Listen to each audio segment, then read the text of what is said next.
Good morning.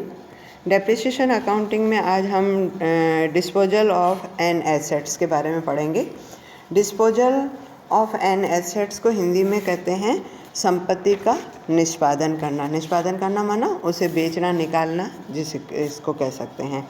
होता क्या है कि आप लोगों को अभी शुरू में मैंने बताया भी था कि जब कभी कंपनी के अंतर्गत संपत्तियाँ खरीदी जाती है, एसेट्स खरीदी जाती है, तो वे चाहे पुरानी हो जाए, चाहे उनका यूज हो जाए, चाहे एब्सोलेंस हो जाए, चाहे आउट ऑफ डेटेड हो जाए, तो उनको बेचना भी पड़ता है। तो बेचने के संबंध में जो हमारे पास एंट्रीज करनी है उसके बारे में दो प्रकार की विधियाँ दी हुई हैं, दो प्रकार के मेथड दिए हुए हैं। पहला मेथड आप लोगों को आपके नोट्स में दिया हुआ है, हेडिंग में मैंने दिया हुआ है, when provision for bad debts account is maintain. कंपनियां 99% तो प्रोविज़न फॉर डेप्रिसिएशन अकाउंट बनाती ही हैं, कारण 99 क्या 100% कह सकते हैं। फिर भी हम कंपनी एक्ट के जो नियम हैं उसके अनुसार दो मेथड या दो टाइप बताए गए हैं कि ऐसी कंपनियां जो provision for depreciation account maintain करती हैं और उन कंपनियों को अपनी संपत्ति का निष्पादन करना या डिस्पोजल करना है। तो ऐसी स्थिति में जो पहली एंट्री बनेगी वह सबसे पहले एंट्री बनेगी डिस्पोजल अकाउंट में उस संपत्ति को ट्रांसफ़र करने के संबंध में। पहला हेडिंग दिया हुआ है, for this the cost of assets is transfer to assets disposal account. जब डिस्पोजल अकाउंट में ट्रांसफ़र करेंगे तो एंट्री बन जाएगी assets disposal account debit to assets, और ये जो एंट्री बनेगी हमेशा उसके ओरिजिनल कॉस्ट पे बनेगी। फिर इस जो मशीन बेची जा रही है या जो एसेट्स बेची जा रही है, नेचुरली इस पे डेप्रिसिएशन चार्ज किया होगा पिछले 2 साल में, 5 साल में, 7 साल में।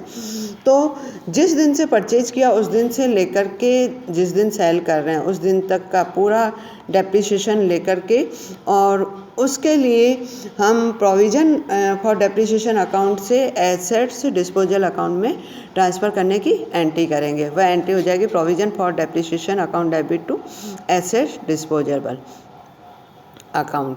फिर इसके बाद में जो करेंट ईयर का जो डेप्रिसिएशन इस मशीन का बनेगा जिसको डिस्पोज करना है, तो वह एंट्री बन जाएगी depreciation account debit to assets disposable. और उसको जब बेचा जाएगा तो नेचुरली कैश आएगा या बैंक आएगा, तो bank account debit to assets disposal account. उसके बाद में आपको इस डिस्पोजल जो एसेट्स है उसके ओरिजिनल कॉस्ट में से हम डेप्रिसिएशन सारा घटा दे रहे हैं। उसके बाद में हमारे पास कैश आया है, तो हमें ये पता पड़ेगा कि इस संपत्ति को बेचने से प्रॉफिट हुआ है या लॉस हुआ है। तो अगर प्रॉफिट होता है तो ऐसी स्थिति में हमारी एंट्री हो जाएगी assets disposal account debit to P&L account, और यदि लॉस होता है तो इसकी उल्टी एंट्री हो जाएगी P&L account debit to assets disposal account. तो इस प्रकार से आपको क्वेश्चन करना है। जब कभी इस प्रकार का हम क्वेश्चन करेंगे तो ऐसी स्थिति में जब मशीनरी अकाउंट या एसेट्स अकाउंट बनाएंगे तो ऐसी स्थिति में हमें केवल डेप्रिसिएशन चार्ज करते हुए जाना है, और इसके बाद में हम एंट्रियाँ करते जाएंगे, और एंट्री करने के बाद में आप अकाउंट बनाएंगे और अकाउंट से आप लोगों को पता पड़ जाएगा कि कितना प्रॉफिट हुआ है या कितना लॉस हुआ है। सेकंड मेथड आपको कह रहा है no provision for depreciation account maintain. जब डेप्रिसिएशन अकाउंट मेंटेन नहीं किया गया है तो ऐसी स्थिति में आपका बिल्कुल सिंपल क्वेश्चन बनता है। जैसे सिंपल हम मशीनरी अकाउंट बनाते हैं वैसे ही मशीनरी अकाउंट डेप्रिसिएशन अकाउंट बन जाएगा। तो आपके एंट्रीज बन जाएंगी फर्स्ट ईयर में for the current year depreciation on disposed assets. जब हमारे एसेट्स को डिस्पोज करना है तो depreciation account debit to assets बन जाएगा।